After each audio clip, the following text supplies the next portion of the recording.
नमस्कार, मेरा नाम डॉक्टर सीमा सिंह है। मैं एक प्रॉपरली ट्रेंड कैंसर सर्जन हूँ। मैं ब्रेस्ट, गायनी कैंसर और हेड एंड नेक कैंसर जैसे मुंह में और जीभ में होने वाले कैंसर्स का इलाज करती हूँ सर्जरी के द्वारा। कल मेरे सामने एक घटना हुई जिसको मैं आप सबसे शेयर करना चाहती हूँ, क्योंकि जब वो एपिसोड मेरे सामने हुआ तो मुझे ऐसा लगा कि मुझे अपने व्यूअर्स और ऐसे कई लोगों तक ये बात पहुंचानी चाहिए जिससे बहुत सारे लोगों के मन में ये मिथ होंगे या उनका हम समाधान कर सकें।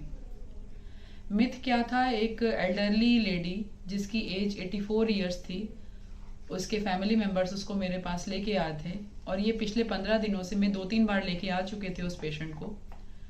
उस एल्डरली लेडी को कोई भी फिजिकल लिमिटेशन नहीं है, जैसे ना तो उनके घुटनों में बहुत दर्द है, ना वो व्हील चेयर बाउंड हैं, वो अपने आप चल फिर सकती हैं, उनको ब्लड शुगर माइल्ड है और वो प्रॉपरली कंट्रोल्ड रहता है।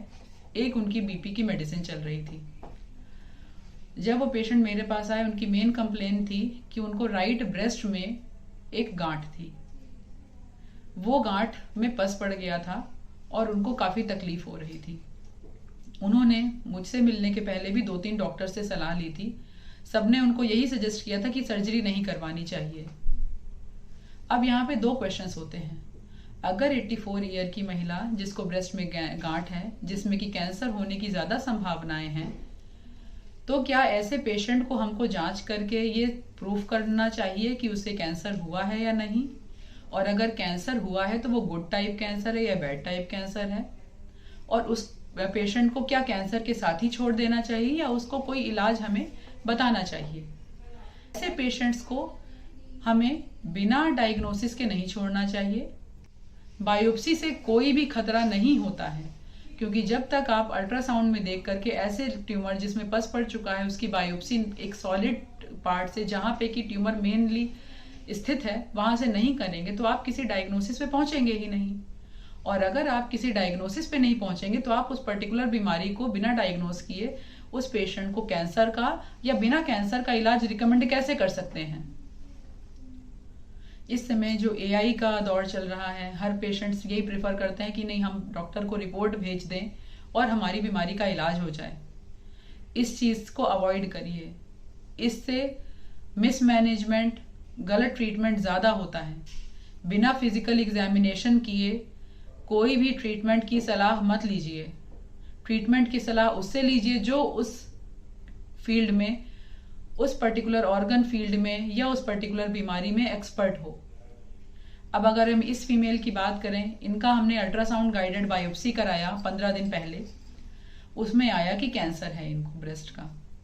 अटेंडेंट्स फिर भी नहीं रेडी थे कि इनको किसी तरीके की सर्जरी वो कराएं। फिर हम लोगों ने इसमें IHC ट्यूमर मार्कर लगवाया, जिससे एटलीस्ट इसमें गुड टाइप या बैड टाइप ट्यूमर डिसाइड हो सके और उसके बेसिस पे कुछ समय के लिए हम उन्हें हार्मोनल ट्रीटमेंट या टैबलेट की फॉर्म में ट्रीटमेंट दे पाए। तो अब उसमें आ गया कि ये हार्मोनल ट्रीटमेंट इनका हो सकता है। लेकिन एक बात बहुत यहाँ ध्यान देने की है कि ये मेन गाइडलाइन बेस्ड ट्रीटमेंट नहीं है, क्योंकि इनका जब और भी स्कैनिंग की गई इस पेशेंट की, जो कि 84 ईयर की महिला है, तो ऐसा देखने में पाया गया बाकी जांचों में, फिल्म्स में और रिपोर्ट्स में, कि उनका वो जो ट्यूमर है केवल ब्रेस्ट में है, ना वो बगल एक्जिला की गांठों में गया है, ना ही वो शरीर के और किसी भाग में फैला हुआ है। तो ऐसे पेशेंट्स में सर्जरी पहले कंसीडर करनी चाहिए, डेफिनेटली कंसीडर करनी चाहिए। सर्जरी करवाने से ऐसे पेशेंट्स को बहुत हार्म नहीं होने वाला है। ऐसा नहीं होता है कि सर्जरी में उनकी जान चली जाती है। ऐसे पेशेंट्स को सर्जरी करने के कई सारे तरीके होते हैं, जिससे उनका ट्यूमर भी क्योर हो सकता है, एक प्रॉपर इलाज हो सकता है। और अगर वो ट्यूमर पैथोलॉजी रिपोर्ट के बाद स्टेज 1 का आया तो हम उन्हें केवल हार्मोनल ट्रीटमेंट पे ही छोड़ सकते हैं, बिना कोई कीमोथेरेपी, बिना कोई रेडिएशन थेरेपी दिए। तो ऐसे पेशेंट्स के ऑपरेशन जब करें तो जरूरी नहीं कि हम उन्हें पूरा बेहोश करें। कई सारी पेन रिलीविंग ऐसी टेक्निक्स अब आ गई हैं जिसमें ऑपरेशन के समय, स्पेशली जब ब्रेस्ट कैंसर सर्जरी की जाती है, तो बिना पूरा बेहोश किए हुए भी पेनलेस तरीके से पेशेंट्स को हम ट्रीट कर सकते हैं। तो ऐसे तरीके हैं जिन्हें हम ब्लॉक एनेस्थीसिया कहते हैं, और जिसमें हम आराम से आधे घंटे या 1 घंटे का प्रोसीजर्स कंफर्टेबली कर सकते हैं, पेशेंट को बिना कोई हार्म पहुंचाए। जिससे पेशेंट को इस एज में, जैसे इनकी एज 84 ईयर्स की थी, बेहोशी में जाने और बेहोशी से वापस आने में कोई भी रिस्क नहीं होता है। ना ही हमें ऐसे पेशेंट्स को आईसीयू में केयर की जरूरत पड़ती है, और ये पेशेंट्स ब्रेस्ट सर्जरी के बाद अगले दिन ही फिट टू डिस्चार्ज होते हैं।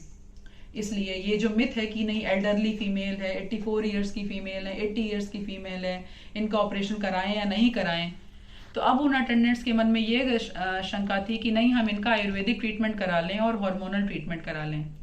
ऐसा कभी मत करिएगा। आयुर्वेदिक आपको ट्रीटमेंट करना है तो मैं उसकी एक्सपर्ट नहीं हूं, लेकिन अगर आपको वो करना है आप वो करिए। लेकिन अगर आपको प्रॉपर कैंसर ट्रीटमेंट कराना है जो कि गाइडलाइन बेस्ड है, उसको करना है तो फिर आप केवल उसी को करिए। दो ट्रीटमेंट मोडालिटी को मिक्स मत करिए, अदरवाइज आपके पेशेंट को फायदा होने की जगह हार्म होने के ज्यादा चांसेस हैं। ये वीडियो बनाने का मेन पर्पस यही था कि ज्यादातर लोगों के मन में हम ये जागरूकता फैलाएं, क्योंकि कई पेशेंट्स आते हैं ऐसे कि नहीं स्टेज 2 में है, स्टेज 3 में है, हम आपका भी ट्रीटमेंट करना चाहते हैं, हम साथ में आयुर्वेदिक भी चलाना चाहते हैं। प्लीज ऐसा मत करिए, आपके पेशेंट को फायदे से ज्यादा नुकसान होगा। हम लोगों ने ऐसे कई कैंसर्स देखे हैं जो स्टेज 1 में अब आयुर्वेदिक ट्रीटमेंट शुरू करते हैं, बाद में उनका स्टेज 4 हो जाता है। मेरे पास ऐसे कई कैंसर पेशेंट्स के डेटा हैं। बाद में जब आए वो उनका अल्सर हुआ, हमने उस अल्सर से बायोप्सी करी, तब कैंसर प्रूफ करके फिर प्रॉपर ट्रीटमेंट किया, और आज 2 साल 1.5 साल हो गया है उन पेशेंट्स को, वो प्रॉपरली क्योर्ड हैं।